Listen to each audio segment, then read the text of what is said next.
আপনি কি জানেন শয়তান মানুষকে ধোঁকা দেয় কেন? তো আল্লাহ তাআলা যখন শয়তানকে জান্নাত থেকে বের করে দিলেন, তখন শয়তান আল্লাহকে বলল, আপনি আমাকে এই মানব জাতির জন্য জান্নাত থেকে বের করে দিলেন। আপনার কসম, আমি আজীবন মানব জাতিকে ধোঁকা দিতে থাকব। তারা যখন কোনো ভালো কাজ করতে যাবে, আমি তাদেরকে ধোঁকা দিয়ে খারাপ কাজের দিকে লিপ্ত করাবো।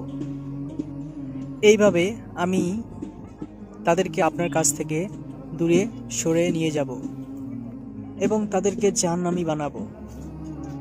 তখন আল্লাহ তাআলা শয়তানকে কি বলেছিলেন তা জানার হয়ে থাকে। যদি মুসলিম ভাই বা বোন হয়ে থাকেন তাহলে ভিডিওটি একটি লাইক আর চ্যানেলটিকে সাবস্ক্রাইব করুন এবং আপনার সুন্দর নামটি কমেন্টে লিখে যান। তখন আল্লাহ তাআলা শয়তানকে বলল, তুই সারা জীবন আমার বান্দাকে ধোঁকা দিবি, তাদেরকে দিয়ে বিভিন্ন প্রকার গুনাহ করাবি, তাদের মুনাফিক বানাবি, তাদের বেনামাজি বানাবি, কিন্তু আমার বান্দারা তাদের গুনাহর প্রতি একবার হলো অনুতপ্ত হয়ে আমি আল্লাহ আমার কাছে 2 ফোঁটা চোখের পানি ফেলে ক্ষমা চায়, আমি আল্লাহ তাদের জীবনের সমস্ত গুনাহ মাফ করে দেব।